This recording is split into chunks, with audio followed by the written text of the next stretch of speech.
The Radio Memories Network is brought to you in part by Liberated Syndication, podcast publishing made easy, libsyn.com. That's libsyn.com.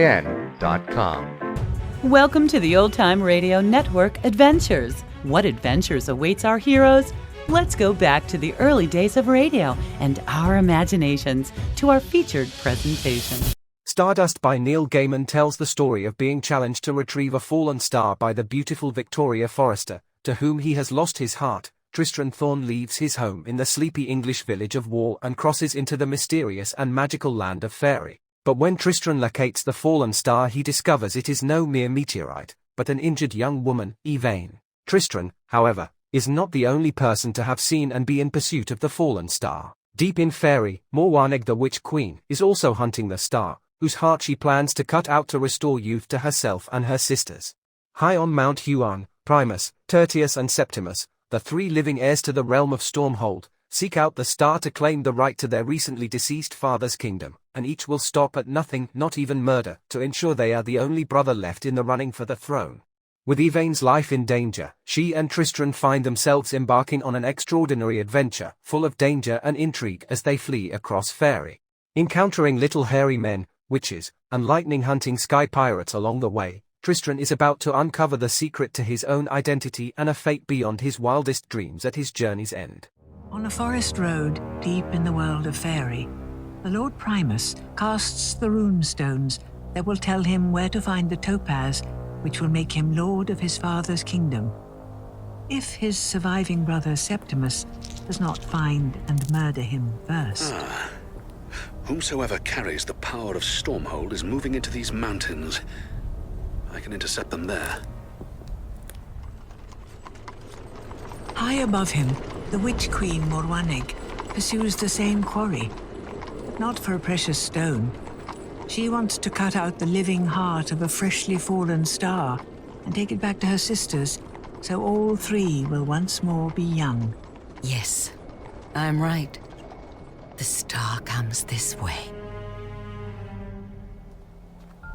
The fallen star herself, with the topaz, which is the power of Stormhold, about her neck, and within her breast the golden heart that makes witches young again, is riding away upon a unicorn, having escaped her erstwhile captor. Is the star fleeing some mighty prince, some dread warlock? Beg pardon?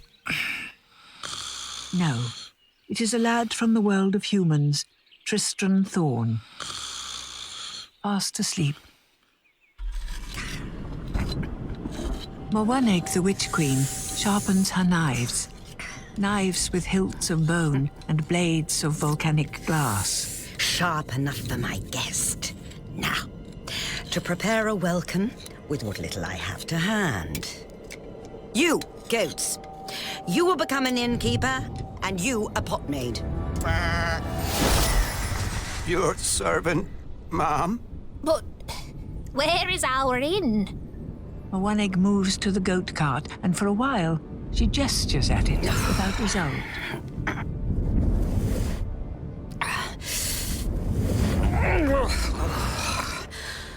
I'm getting old.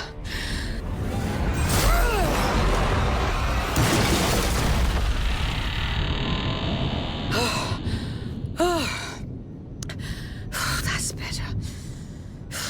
The little chariot has gone, and she stands in front of a small inn with a stable to one side, at the edge of the mountain pass. What shall we do now, mistress?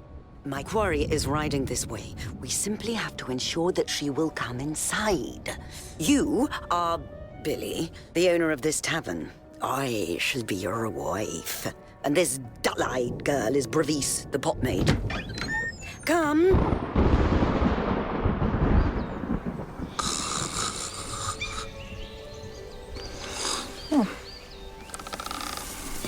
You were dreaming. Yes, I was dreaming. Who am I talking to? Tristram is alone, under a copper beech tree. You're talking to me. You are the tree. I didn't always used to be a tree. A magician made me a tree. I was a wood nymph.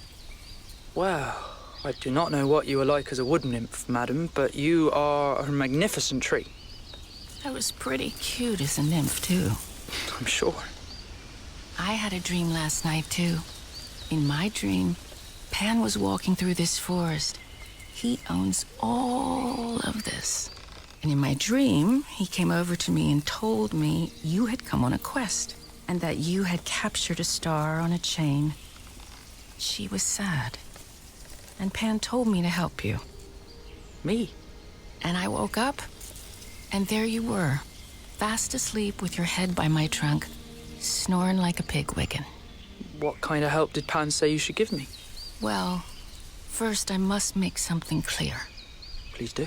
If you kept that star chained, and she had escaped her chains, then there is no power on earth or sky could ever make me help you. But you unchained her. And for that, I will tell you 3 true things. 2 of them I will tell you now, and the last is for when you need it most. First, the trees talk to the wind, and the wind passes the word along. The star is in great danger. There are forces that mean her harm. You must find her and protect her. I will. Secondly, in a few minutes, a carriage will be coming down that path. Hurry, and you won't miss it. Right. And thirdly, hold out your hands. A leaf. Keep it safe and listen to it when you need it most. I can hear the carriage. Now run. Run!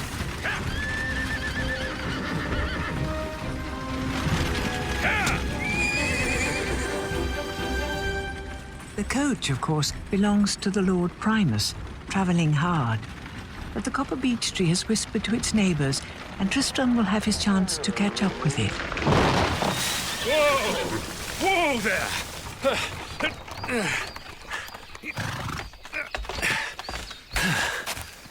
Hello? Damnedest thing. Hello, coachman! There was no wind, no storm. This branch simply fell, terrified the horses. Well, I'll help you move it. Eh? Oh, thank you.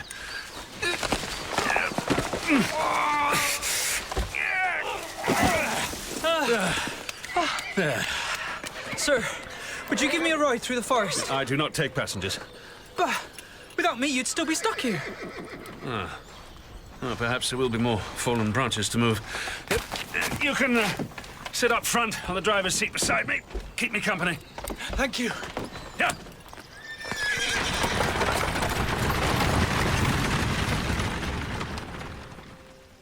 Up in the mountains above, the star, cold, wet and tired, finds herself unable to go on.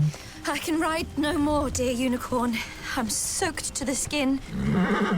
Ahead of us stands an inn with shelter and warmth. Will you approach no closer? The unicorn stands rooted to the spot, as if sensing some lurking danger ahead, and rightly so. Hello there, dearie. Will you be coming in? There's a fire blazing in the hearth and enough hot water for a tub that'll melt the chill from your bones. Oh, I'll need help coming in. My leg. Oh, you poor mite. I'll have my husband, Billy, carry you inside. There's hay and fresh water in the stables for your beast. Out of the inn comes her supposed husband. Where shall we put the beast? In the stable with the unicorn, Billy. Then carry our young guest into the inn. I'll draw her a lovely bath, so I will. Thank you, kind lady. Here by the fire. Thank you. Let's have that dress off you and pop you in this nice tin bath. There. Goodness. Look at this jewel around your neck. And the chain about your wrist. So pretty. Thank you. In your pop now. Leave your bad leg hanging over the edge so as to keep that splint dry. There's a love. How you feeling now? Much, much better. And your heart. How does your heart feel? My heart? Well, it feels happier, more easy, less troubled. Good. Let us get it burning high and hot within you, eh? Burning bright inside you. Your Primus's coach is now approaching the inn. But Tristan has been diverted by something curious. Sir, who are the 5 grey gentlemen who sit and argue inside your coach? There is no one sitting inside this coach. Really? As you will. Primus, self-important as ever. He ignores his late brothers. He won't when he joins us. If it's not too forward of me to inquire, might I ask what it is that you're in search of? My destiny. My right to rule. And you? There's a young lady that I've offended by my behavior. I wish to make amends. She's a little way ahead of us, and I hope to catch her up. I am known as Primus, the Lord Primus. Tristram Thorn. Now listen, Tristram Thorn. There is a man. He looks a little like me, but thinner, more crow-like. He is called Septimus, for he was the 7th boy child our father spawned. If ever you see him, run and hide. He will not hesitate to kill you if you stand in his way, or perhaps to make you his instrument with which to kill me. He sounds the most dangerous man. He is the most dangerous man you will ever meet. If you ask me, there's something unnatural about this storm. Is that a light? Just ahead, on the road? Yes, you're right. Look, a sign. The chariot. It's an inn. Oh, we're in luck. And there's a stable. I'll pay for a pair of rooms. Well, then I'll stable and groom the horses. They'll catch a chill otherwise. Oh.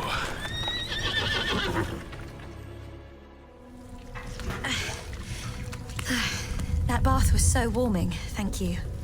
Let's have this robe snug about you and sit you here and make you comfortable.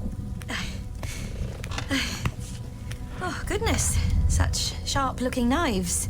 The blades look like glass. Ooh, nothing misses your eye, does it, dearie? These are very old. Let me show you. Service! Food, wine, fire! Where's the stable boy? The knives will keep for a moment. After all, you're not going anywhere, my duck. Open up! Not until the rain lets up, eh? At last! Did you not hear me? So sorry it's such a noisy night. Wine, my lord? I'm afraid not.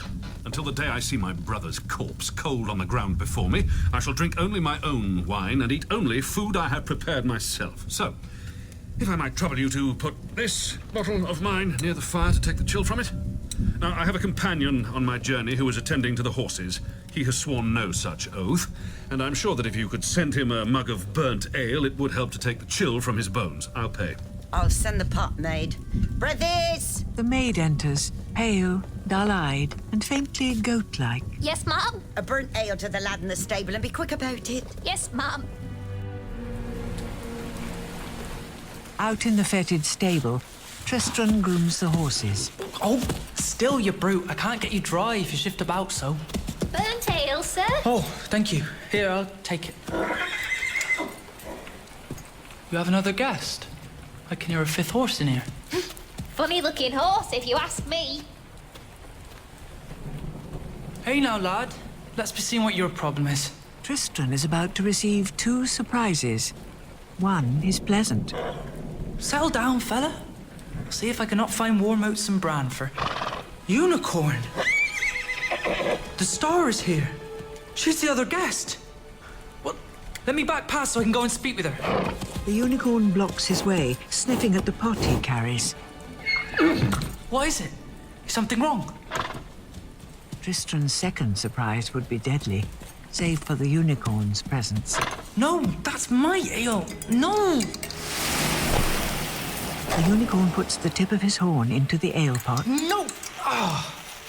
Well, that's waste. As he watches the ale foam and turn a sickly green, Tristan remembers one of the tales his mother told him as a child. The horn of a unicorn is sovereign against poison. Poison? My drink was poisoned. Lord Primus and the star, they're inside the inn. Let me through, then, please! At this moment of betrayal, Tristan remembers the copper beech tree's gift. Wait, Tristan, look in your pocket. Oh, where is it? Oh, stuck to the candle stop. Leaf, whisper in my ear. Advise me in this hour of danger. Your wine, my lord. Thank you. Oh, I see you have another guest. Well met, milady. How do you do, sir? Very well, but Primus has now seen the glittering stone upon the star's breast. Yes? you have around your neck my topaz, my father's stone. You carry the power of Stormhold. Well then, ask me for it and I can have done with the stupid thing. I'll not have you bothering the other guests now, my lord. A desperate surmise arises in Primus's mind. He and his young companions are in great danger. I recognize other things here, too. Those knives on the tabletop. There are tattered scrolls in the vaults of Stormhold in which those knives are pictured, and their names are given. They're from the first age of the world. Primus, they tried to poison me! Tristan and the unicorn are in the doorway, wild-eyed. Primus turns on the Witch Queen, his hand flying to his belt and finding nothing. My sword! It's in the coach! Without hesitation, the witch reaches for one of her knives. Here's an edge for you, meddler. You cut his throat! You're down next, girl. Billy, get the brat. Unicorn, help us! The unicorn charges. As the innkeeper was a goat only an hour ago, instinct makes him lower his head and charge back. And the innkeeper falls, his skull riven by an ivory horn. Stupid goat. The unicorn turns to face the witch. Tristan runs to the fireplace, kneading what looks like a dirty ball of wax in his hand. Star, get to me, to the fire! I'm trying. Look out for the horse thing, Mom! The maid attempts to shield the witch from the unicorn's horn. Get out of its way, you fool! The maid dies instantly. You stand between me and my quarry. What's in your hand? Our way out of here, a candle. But there's nothing of it left. There may be just enough if I can squeeze it around this piece of bootlace for a wick. I'm frightened. Even the heart of a star who is afraid and scared is better by far than no heart at all. Get out of my way, beast. Stand up. I cannot. Stand, or we die now. Oh, you die now, children. Standing or no, it is all the same to me. The fire is now burning Tristan's hand grievously, but the bootlace wick is at last alight. Your hand is burnt. Now you're mine. The unicorn spears the witch's shoulder as she attempts to dash past, but in doing so, its upturned eye is too easy a target. But I can stab too. The witch stabs deep into its eye, and the creature is mortally wounded. Die. The witch turns to Tristan and the star. You're mine. It is now or never. Can you take a step? Just a step. Go! No! With the departure of her prey, the witch's powers crumble. Around her, the inn becomes a humble cart again.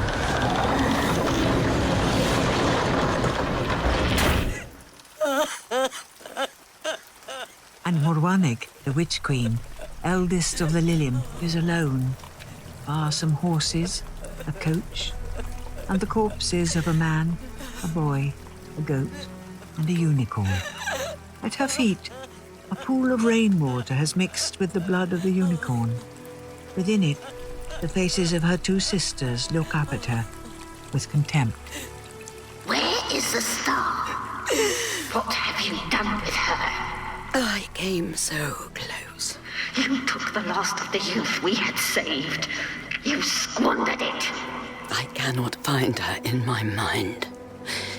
It is as if she were no longer in Fairy. She is still in Fairy, but she is going to the market at War. were the star to cross the wall and to enter the world of things as they are, she will become in an instant cold and dead and of no more use to us. I could go to Diggory's Dyke and wait there. For all who pass on the way to Wall must go by way of Diggory's Dyke. Then what are you waiting for? While the sisters argue, Tristram and the Star travel by candlelight, one step at a time. Where are we? Hopefully miles and miles away from that woman. But let's be sure and take another step. We can't stay here. No shelter. Quickly then, the candle's guttering. And this place is dark, damp and foggy. One more step. Yes. Too late. The candle's exhausted. As am I. All right, let's rest for a bit. Feels like the ground here is soft to lie on. When the sun comes up, we'll see where we are.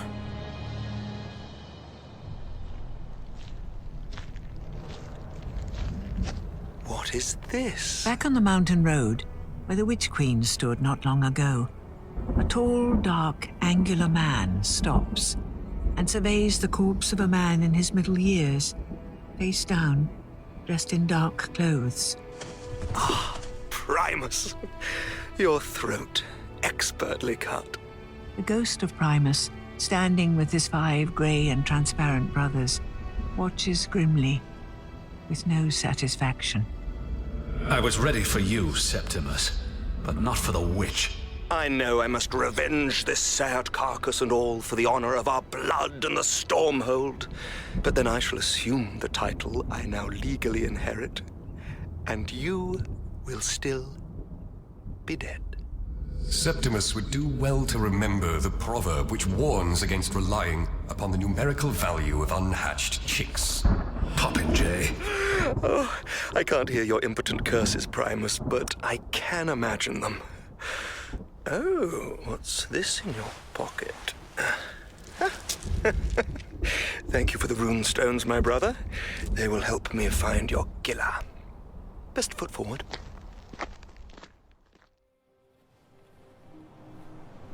As dawn breaks over the world of Faerie, Tristan and the Star awake to find their last stop, foggy, soft and damp, is in fact a thick, white, cumulus cloud.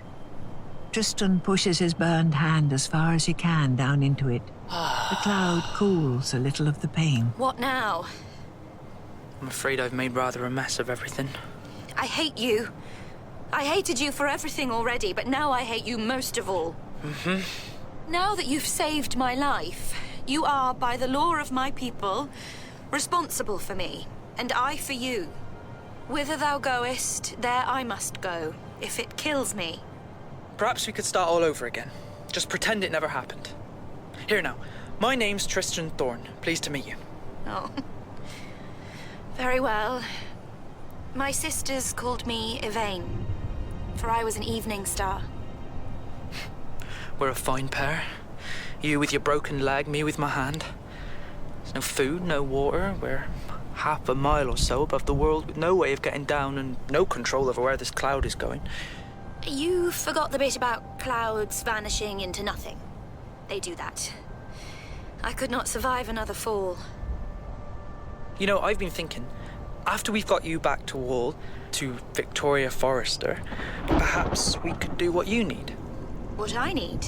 Well, you want to go back, don't you? Up into the sky to shine again at night. Stars fall. They don't go back up again. What is that sound? Oh my goodness, overhead! And behind us, it's a ship! A ship of the air!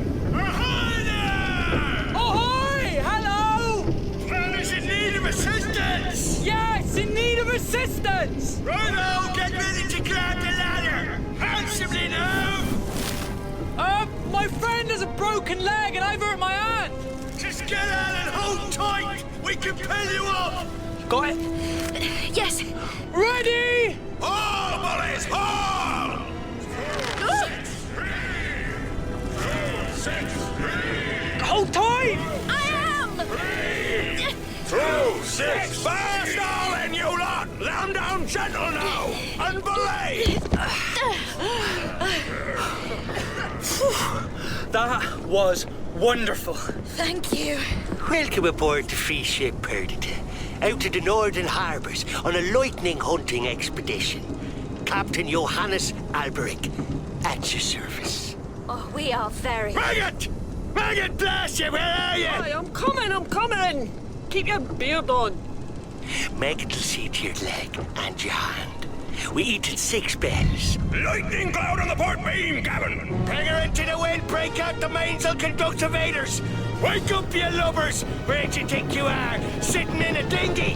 Flying a ruddy kite! Aye, Gavin! Look lively there! What's happening? Oh, there's a rare amount of lightning in this cloud coming up. We're trolling for lightning bolts. Cloud shifting south! Bring her about! Bring her about, sir! Steady with those conduct evaders there! Bring him a tad to the lee. Steady. And clap on!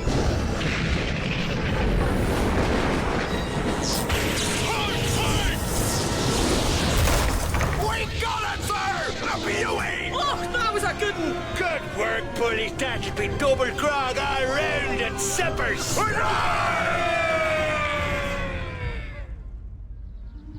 Diggory's Dyke is a deep cut between 2 grassy downs, like a white chalk gash on green velvet. The road to Wall leads through it, and in the middle of the dyke, beside the path, is a hut, built of sticks and twigs, which Lord Septimus is closely examining from the slope above through a spyglass. It is her dwelling place. Smoke rises from the chimney, and there she is again. Out of the hut limps a woman of advanced years.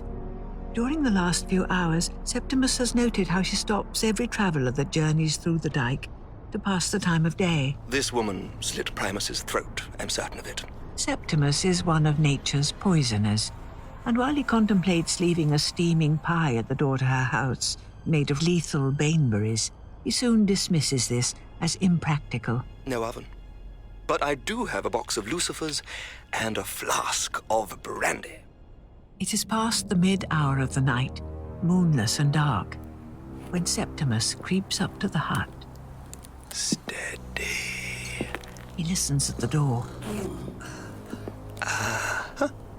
He uncorks the brandy, pours it onto a wall of the hut, strikes a lucifer, and in moments the hut is flickering with the ghost blue light of brandy flame.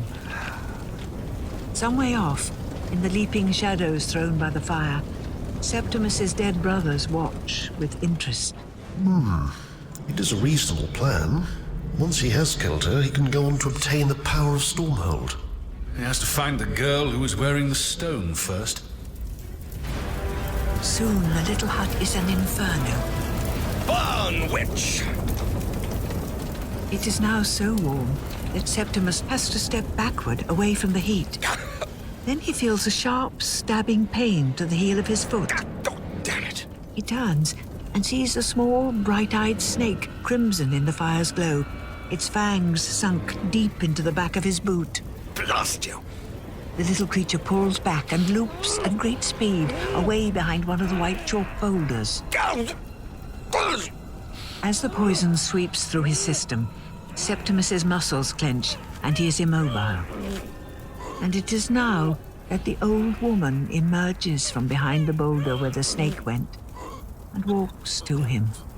So, you thought that you would warm yourself at the burning of my little cottage? Septimus would answer her, but his jaw muscles are clenched, his teeth gritted hard together. You should be ashamed of yourself. She walks back into the hut, miraculously unburned or restored. Septimus does not know which and does not care. And if he could scream, he would. It is dawn before the pain ends, and the older brothers welcome Septimus to their ranks. Septimus, you have paid for your deeds. None of us can bear you a grudge now. Welcome, brother. We have waited to be reunited. Our time here is done. You are the last. We are past the cares of the world. I'm not. Damn that bloody witch. There is a breath of wind through Diggory's Dyke. And the 7 brothers are gone. In future years, Tristan will look back on his time on the free ship Perdita as one of the happiest periods of his journey through Faerie. He wakes one morning to the sound of singing and comes up on deck to find Yvain alone at the quarterdeck rail. That was wonderful. Oh, it's you. I've never heard anything like it. Some nights my sisters and I would sing songs like that. All about the lady, our mother, and the joys of shining and of loneliness. I'm sorry. Don't be. I'm still alive. I was lucky to have fallen in Faerie. And I think I was probably lucky to have met you. Thank you. You're welcome. Ah, Tristan, young miss. Hello? Good morning, Captain Alberic. We'll be weighing anchor shortly to take provisions and a little cargo. Would be best if we were to let you off. Oh, thank you. You'll be closer to war. You know, it wasn't entirely fortunate that we found you. Well, it was fortunate that we found you, but I was keeping half an eye out for you. I and a few others about the place. Really? Oh, do you know a little hairy man with a hat and an enormous pack of goods? Aye. And he's not the only member of the Fellowship with an interest in your return to war. More entry ahead, sir! I can see it. It must be 10 fathoms tall. That and more, lad. Thank you, bosun! Well, you two's best be getting ready to disembark. And with our blessing. Thank you, Captain Alberic. We are much obliged. Get along with you. Look lively, you lot! Stand by with the mooring lines! Have your hooks ready for the aerial, boys! Aye, aye, copper!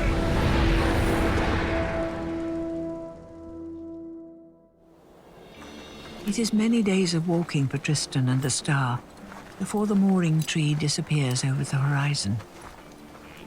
Finally, they are on the road that leads to the village of Wall through Diggory's Dyke.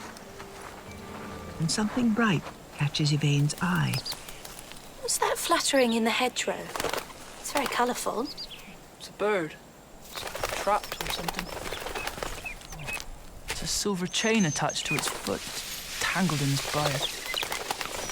Keep still, bird, and I'll free you. Looks very exotic. Perhaps it belongs to that caravan. There you go. Fly away home. I think it likes you. Nonsense. Thief! Hey? I shall turn your bones to ice and roast you in front of a fire. I shall pluck your eyes out and tie one to a herring and t'other to a seagull, so that the twin sights of sea and sky shall drive you into madness! There's no need to belabor your point, old woman. I did not steal your bird. Its chain was snagged upon a root and I just freed it. Give it to me! There, I don't want it. Perhaps what you say is not a complete pack of lies. It's not a pack of lies at all. Let me look at you. Well, you look honest enough. I'm on my way to Wall for the market.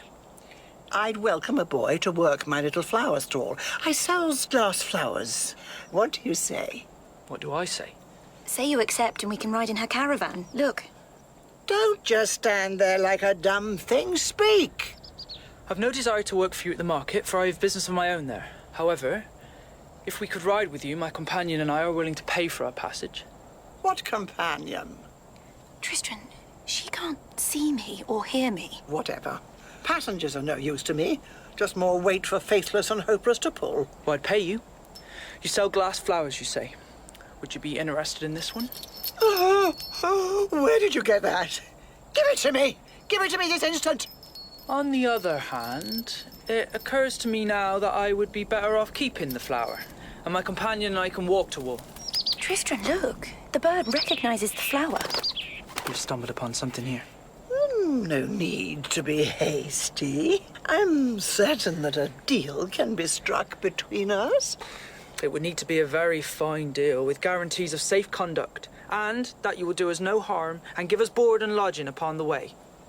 Oh, I will transport you to Wall, and I swear upon my honor and my true name that I will take no action to harm you upon the journey. Spit on your hand. Ugh. Shake. There. A bargain's a bargain. Give me the flower. There. Thank you. Now, tell me, young man, do you know what manner of thing you have been wearing in your buttonhole? It is a flower. A glass flower. It is a frozen charm. A thing of power. Keep still, and I will show you. I touch it to your head, thus, and you become a mouse. What have you done? What have you done, woman? Oh, let's pick you up before you get trod on. Tain't the biggest of caravans, but I shall keep to the letter of my oath, for you shall not be harmed. Here, I have a nice little drawer in my sideboard, all lined with thistledown for the flower. And a little cage with food and water for you, my lad. Board and lodging, as promised. There, bird, see? I've kept my word. To the letter. And after we comes to Wall, and I have turned the boy back into an human, I shall do the same for you. For I still have to find a better servant. And what do you propose to do with me? Hello?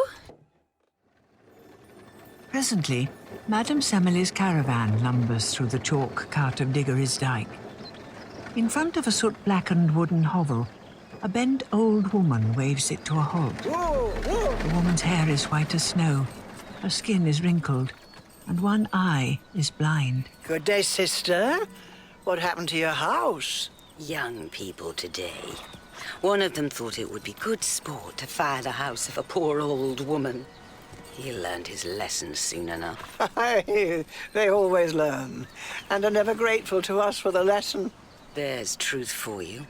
Now, tell me, my dear, who rides with you this day? Well, that is none of your never mind, and I shall thank you to keep yourself to yourself. I know you, Ditchwater Sal. None of your damned lip.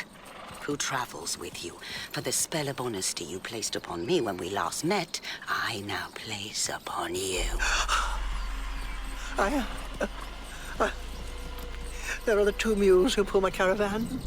Myself, a maidservant I keep in the form of a large bird, and a young man in the form of a dormouse. Anyone else? Anything else? No one and nothing. I swear it upon the sisterhood. Then get away with you. And get along with you. Get along, you two. And inside the caravan, Yvain the star sleeps on, unaware how close she has come to her doom, nor by how slim a margin she has escaped it. The sun is low in the western sky as they arrive in the market meadow by the town of Wall. As the market folk set up their stalls all over the meadow, Madame Semele fetches the mouse cage from the caravan, opens the door, Out you come. and picks out the sleeping dormouse with bony fingers. Where's that snowdrop? Ah. Just a touch. Why, you evil old crone! Oh, hush your silly mouth. I gave you board and lodging. I got you here, and in the same condition I found you in. Now, be off with you. Go on. Shoo! Shoo! Ungrateful little soul. Tristran? Yvain, are you all right? Yes, thank you. I do not believe she knew that I was there at all. Keep still now, bird. What is she doing now? That poor bird. Watch. I do not think that's a bird any more than you were a mouse. A woman.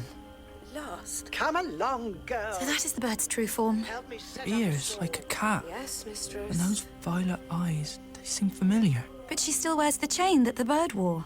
She's a prisoner of the old woman, as I was of you. Yes, I can see. Just not sure there's much we can do about it. So, what now that we've arrived at your village? We shall go through the gap in the wall and pay our visit to Victoria Forrester. Come. Tristran, do you really want this? for I have misgivings. Don't be nervous. Now, here is the gap, and there's my old schoolfellow, Wystan Pippin. I'm Mr. Brown, my old employer on guard duty. Whither thou goest. Good evening, Wystan. Good evening, Mr. Brown. Stay where you are. Do you not know me? It's Tristram Thorne. No one comes through from the lands beyond. Off you go, you pixie. Tristram, let it go for now. If the fair's in this field tomorrow, no doubt this passageway can be used from either side. Yes, all right. Together they walk back up the slope of the meadow, while around them a hodgepodge of creatures and people erect their stalls, and it comes to Tristan in a wave of something that resembles homesickness. But these might as well be his own people, for he feels more in common with them than with the pallid folk of Wall in their worsted jackets and their hobnailed boots. Tristan is tired, and he falls asleep, with Yvain sitting nearby, watching her sisters, shining high overhead. Hello again. It's you. You were the bird in the caravan. Have you slipped your chain? Not yet. I must warn you that if you leave these lands for through there... Through the wall? Yes. Then you will be, as I understand it, transformed into what you would be in that world. A cold, dead thing. Skyfallen. You know, Tristram once caught me with a chain much like yours. Then he freed me and I ran from him. But he found me and bound me with an obligation which binds my kind more securely than any chain ever could. But you are under a prior obligation, are you not? You have something that does not belong to you, which you must deliver to its rightful owner. It is the stone they call the power of Stormhold. Girl! Where is she? Here! I must go. Look after that boy. But cross into his world at your peril. Dawn breaks, and Tristan is awoken by a snuffling, wheezing sound. Hey, what? Party, name of Thorn. It is a badger, walking upon its hind legs and wearing a heliotrope silk dressing gown. Young lady wants to have a word with you. Down by the gap in the wall. Thank you. Yvain, wake up. Huh? Victoria must be here, by the gap asking for me. I'm off to see her. Probably best if you stay here. I wouldn't want to confuse her or anything. Oh, no. That would never do. Victoria! Don't you recognise your own sister? Louisa! You have grown into a fine young lady. And you have turned into a mop-haired, raggle-taggled gypsy. We're going to the 7th Magpie. Mr. Bromeo said you could use a sitting room. There's somebody who needs to talk to you. They walk to the inn, where Louisa shows Tristan up the narrow stairs behind the bar to the landing. Louisa's lip trembles. She hugs Tristan. Through there. Thank you, Louisa. Then, with not another word, she flees down the wooden stairs. Come in. Victoria. Look at you. You became a man. Yes? There are a number of things I must say, Tristram. Firstly, I must apologise to you. It was my foolishness that sent you off on your journeyings. I thought you were joking. It was only when you had gone and the days passed that I realised that you had been in earnest, and by then it was too late. Ask me why I would not kiss you that night, Tristram Thorne. It was your right not to kiss me. I did not come here to make you sad, Vicky. I did not find you your star to make you miserable. So you did find the star we saw that night? Oh, yes. I did what you asked me to do. Then do something else for me now. Ask me why I would not kiss you that night. Very well, Vicky. Why would you not kiss me that night? Because the day before we saw that shooting star, Robert had asked me to marry him. That evening, when I saw you, I had gone to the shop hoping to see him and to talk to him and to tell him that I accepted. Mr. Monday? You love Mr. Monday? I do. But I gave you my word, Tristran, and I will keep my word. And I have told Robert this. If you want me, then I am yours. Victoria, you did not promise me your hand if I came back with a star. You promised me anything that I desired. Yes. Then I desire that you should marry Mr. Monday. Oh. I desire that you should be married as soon as possible. Why, within this very week, if such a thing can be arranged. And I desire that you should be as happy together as ever a man and woman were. Do you mean it? Marry him with my blessing, and we'll be quits and done. And the star will probably think so too. As Tristram descends the staircase, he finds his father, Dunstan Thorne, waiting in the bar. Hello, Father. Your mother has breakfast waiting for you back at the farm. Oh, breakfast would be wonderful. Also, we must talk. Well, come along then. Tristram goes home to breakfast with his mother and father, and on the way relates his adventures, and raises a matter that has been vexing him, which is the question of his birth. His father answers him as honestly as he is able. And then they are at Tristram's old home, where his sister waits for him, and there is a steaming breakfast on the stove and on the table, prepared for him lovingly by the woman he had always believed to be his mother. And Tristram spends a happy morning with them.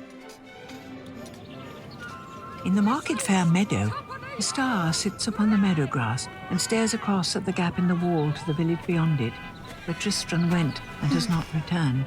Are you waiting for someone, my dear? I do not know. Perhaps. I'm called Yvain. Young man, if I do not mistake my guess, Yvain. I'm Victoria Forrester. So, Victoria Forrester. Your fame precedes you. Oh, the wedding, you mean? A wedding, is it? Oh. Oh, you poor thing. Why do you not go through? Look for your lad. Perhaps I shall. I wish my mother were out. I would say goodbye to her first. Oh, there he is. Who? My husband-to-be. Robert! Then you're not marrying Tristram Thorne? Oh, no. No. Oh. Good. Yvain, I've said my goodbyes. Goodbyes? You having a nice time? Not particularly. I'm sorry, I should have taken you with me into the village. No, you shouldn't have. I live as long as I'm in Fairy. Were I to travel to your world, I would be nothing but a cold iron stone, pitted and popped and fallen from the heavens. But I would have taken you through with me. I tried to last night, and you would have let me. Yes, which goes to prove that you are indeed a ninny, a lackwit, and a clodpole. And, well, perhaps I am too. I'm sorry. I won't leave you again. No, you will not. To tell the truth, I was happy to discover that you're not marrying Victoria Forrester. So was I. You know, a star and a mortal man. Only half mortal, according to my father. Everything I ever thought about myself, who I was, what I am, has turned out to be a lie. Well, sort of. You have no idea how astonishingly liberating that feels. Well, whatever you are, I just wanted to point out that we can probably never have children, that's all. Kiss me. Just so you know, that's all. Please. Tristram and Yvain kiss, and their troth is plighted. And beside Madame Semele's stall of glass flowers, the young woman with the cat-like ears and violet eyes finds her silver chain is now nothing but smoke and vapour, and a sharp gust of wind blows it away into nothing at all. What? There. The terms of my servitude are fulfilled. I was bound to you to be your slave until the day that the moon lost her daughter, if it occurred in a week when 2 Mondays came together. And so it is coming to pass. You are an evil, foolish slattern. I shall never again be called a slattern or a slave or anything else that is not my own name. I am Lady Una, firstborn and only daughter of the 81st Lord of Stormhold. Now you will apologize to me and pay me for my services. And what do you choose in payment? You will give me your most prized glass flower. My ruby rose! Never. You cannot refuse me. The debt must be paid. Damn you! Here. So, where should we go once Market's done? I have one obligation still to discharge. You do? Yes, the thing I showed you, the topaz stone that caused me to fall when it hit me. I have to give it to the right person. Ask her for what she carries, Tristan Thorn. Oh, hello. Yes. Who exactly am I, do you suppose? You were the bird in the witch's caravan when I was... When you were the dormouse, my son. Yes.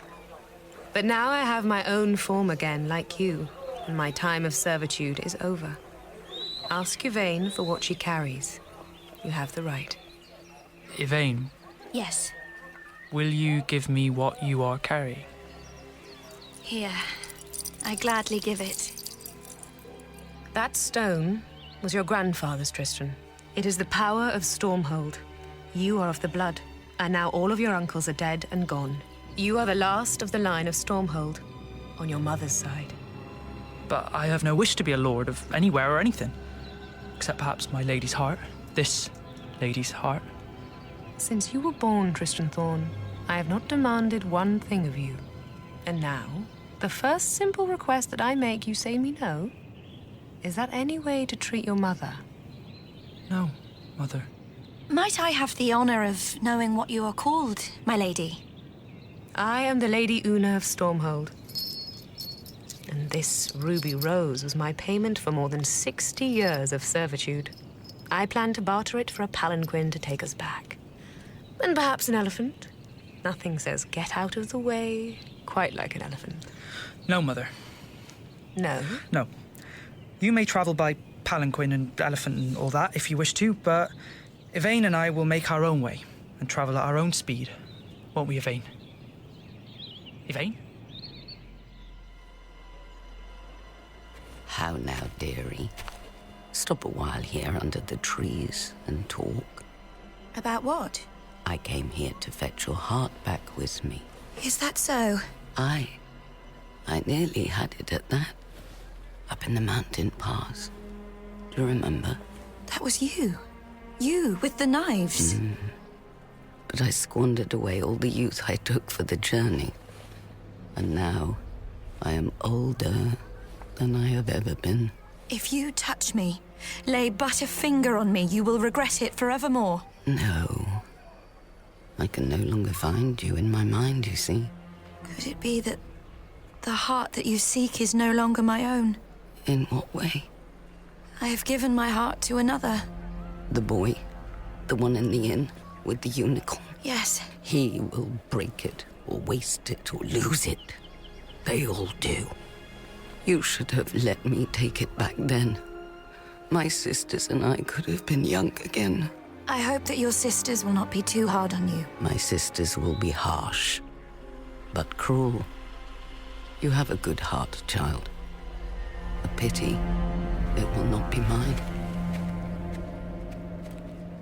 All sorted out, nothing to worry about.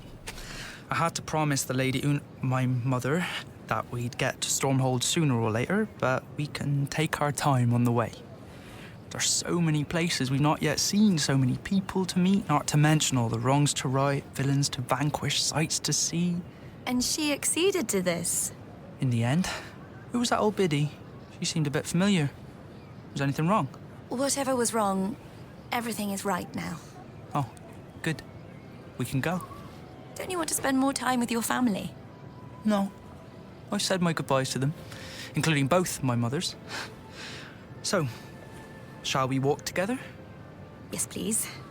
Where? Well, east. I'd like that.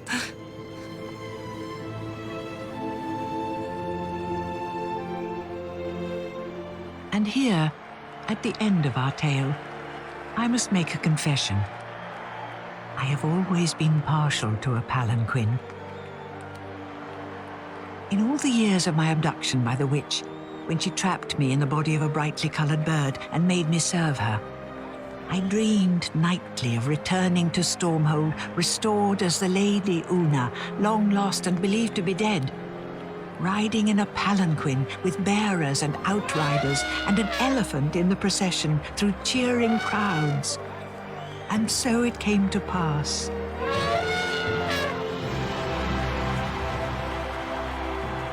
And when I announced that in my time away, I had given birth to a son, who was the next heir to the throne and wore the power of Stormhold about his neck, the celebrations went on for a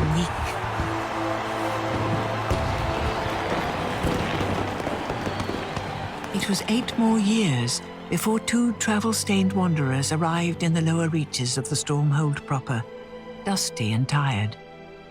And it was not until the man displayed the topaz stone that hung about his neck that he was recognized as the true heir.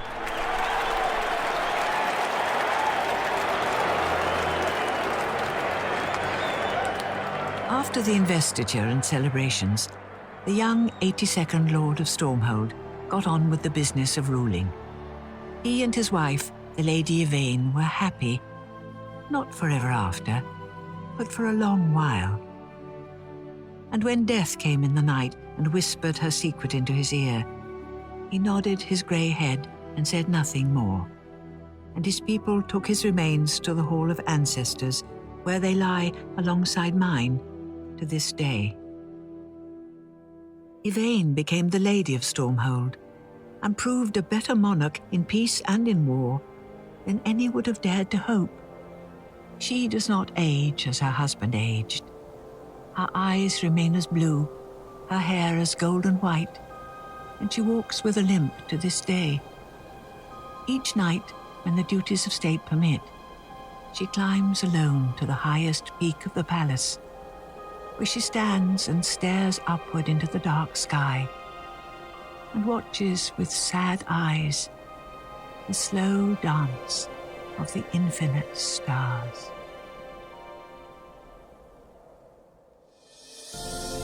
In episode 2 of Stardust by Neil Gaiman, the narrator was Eleanor Bron, Tristram Thorne was Matthew Beard, and Yvain, Sophie Rundle. Morwaneg was Francis Barber, Madame Semele, Maggie Steed, Young Una, Charlotte Riley, Victoria Forrester, Aisling Loftus, and Dunstan, Brian Dick. Primus was Nicholas Bolton, Secundus, Finlay Robertson, Tertius, Alex McQueen, Quartus, Sanjeev Bhaskar, Quintus, Tom Alexander, Sextus, Theo Maggs, and Septimus, Blake Ritson. Captain Alberic was Paul Kay, Billy, John Dougal, Louisa, Natasha Cowley, and Winston was Luke McGregor. The Lillim were Karen Barkey and Claire Perkins, and the Copper Beech Tree was Tori Amos. Stardust was dramatized by Dirk Maggs and was directed by Dirk Maggs and Heather Lama. The producer was Heather Lama. Well, tomorrow in our drama hour, we come back down to earth with a bump when Martin Jarvis directs Alfred Molina and an all-star cast in a riveting 1882 thriller. A small Norwegian spa town relies on the local spring for its prosperity, but Dr. Thomas Stockman is concerned the waters may be contaminated. Could disease be spreading? And if so, would the community's livelihood be jeopardised? Ibsen's An Enemy of the People is our drama at the same time tomorrow.